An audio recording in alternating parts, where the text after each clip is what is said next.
आज हम बात करेंगे MDI मतलब कि मीटर डोज इन्हेलर को बच्चों में स्पेसर और मास्क के साथ कैसे सही तरीके से देते हैं। पहले तो ये जानना होता है कि मीटर डोज इन्हेलर होता क्या है और किन बच्चों में दिया जाता है।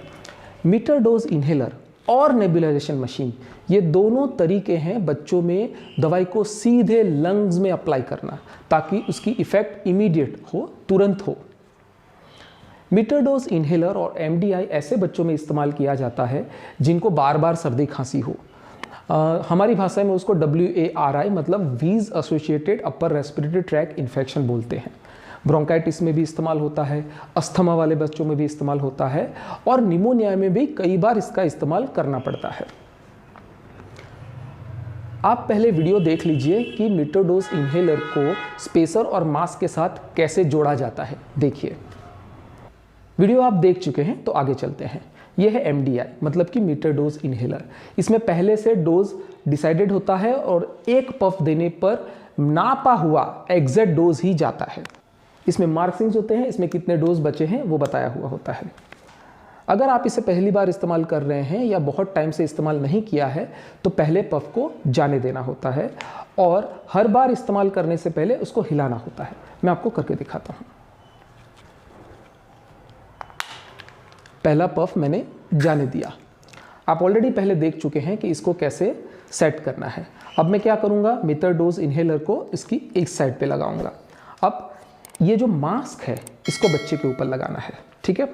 ध्यान ये रखना है ये मास्क लगाते वक्त कि जब आप ये मास्क लगाते हैं तो इसमें लीक ना हो। लीक होगा तो क्या होगा कि दवाई यहाँ से लॉस हो जाएगी। देखिए कैसे लगाएंगे, इस तरह से, ठीक है। मेरा मुंह थोड़ा बड़ा है लेकिन बच्चों में सेट हो जाएगा।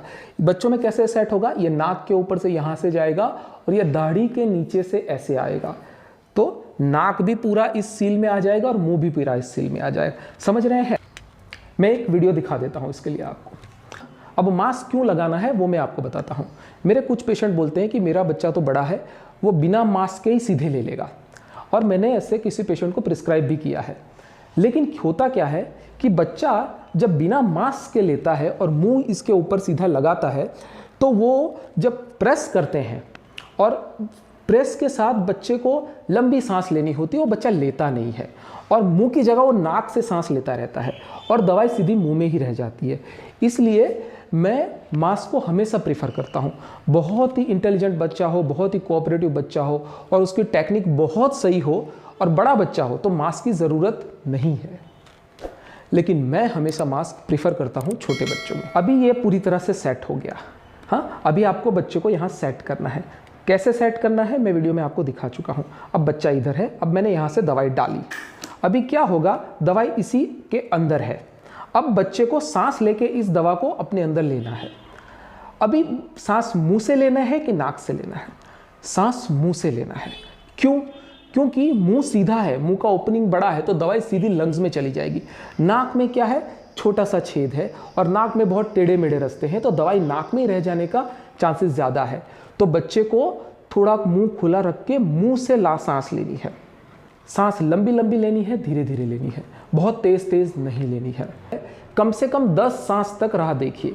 बच्चा 10 सांस ले लेता है तब तक इसकी पूरी दवाई बच्चे के अंदर जा चुकी है। 10 ब्रेथ्स मतलब 10 सांस तक आपको राह देखनी है। एक और सवाल रह जाता है कि अगर आपको डॉक्टर ने 2 पफ देने के लिए बोले हैं तो पहला पफ देने के बाद कम से कम 30 सेकंड टू 1 मिनट का गैप रखने के बाद दूसरा पफ दीजिए।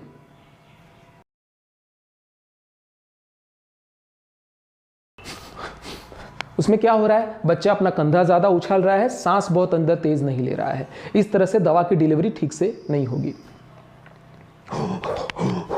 बहुत बच्चे सांस लेते और निकालते वक्त आवाज़ बहुत करते हैं, ये भी सही तरीका नहीं है। सांस बहुत तेज़ लेने की ज़रूरत नहीं है, सांस धीरे धीरे ही लेनी है लेकिन लंबी लेनी है। अगर आपने स्पेसर और मास्क लगाया हुआ है तो सांस को रोकने की भी ज़रूरत नहीं, उसको नॉर्मल तरीके से लंबे से लेना है, लंबे से निकालना है, लेकिन धीरे धीरे। बहुत ज़्यादा कंधे उछालने की ज़रूरत नहीं है। इस तरह से ली, फिर धीरे धीरे धीरे धीरे धीरे निकाल दी, ठीक है। आप 5 से 10 सांस लेंगे स्पेसर और मास्क के साथ, और अगर आपका मास्क में बहुत लीक नहीं है तो 10 सांस में डिलीवरी दवा की हो जाती है। अब बच्चे की पोजीशन कैसे रखनी है, मैं चाहता हूं कि आप बच्चे के सर को थोड़ा स्टेबल रखें। मैं चाहता हूं कि आप उसको कुर्सी पे बिठाएं या उसको पलंग पे बिठाएं और एक तकिए जैसा रखें या फिर अपना हाथ रखें, जिससे कि उसका मुंह थोड़ा एक्सटेंड हो मतलब ऊपर हो।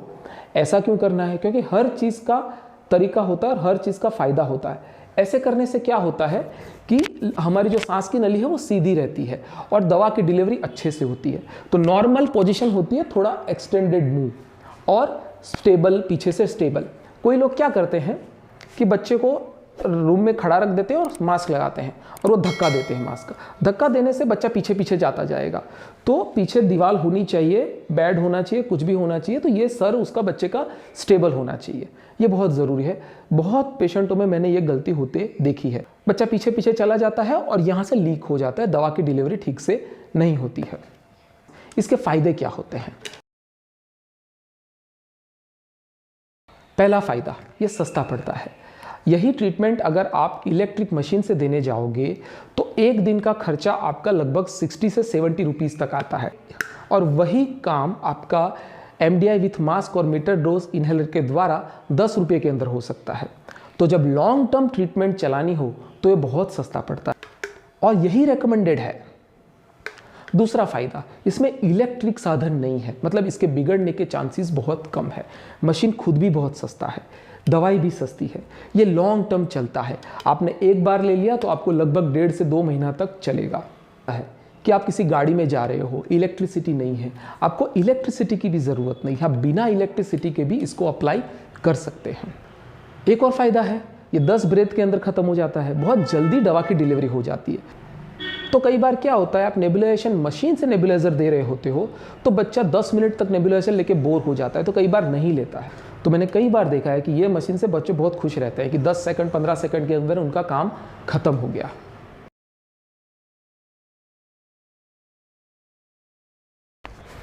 अब इलेक्ट्रिक मशीन का फ़ायदा क्या है? इलेक्ट्रिक मशीन का फ़ायदा ये है कि जब हम इलेक्ट्रिक मशीन से नेबुलाइजेशन देते हैं, मतलब कि दवाई सीधे लंग्स में डालते हैं, तो बच्चे का कोऑपरेशन बहुत ज़रूरी नहीं है। कई बार क्या होता है कि बच्चा बहुत रो रहा है, नहीं ले रहा है, तो नेबुलाइजेशन मशीन से नेबुलाइजर देना बहुत आसान रहता है और बहुत इफ़ेक्टिव रहता है। तो ऐसा नहीं है कि नेबुलाइजेशन मशीन का कोई फ़ायदा नहीं है, नेबुलाइजर मशीन भी दे सकते हैं।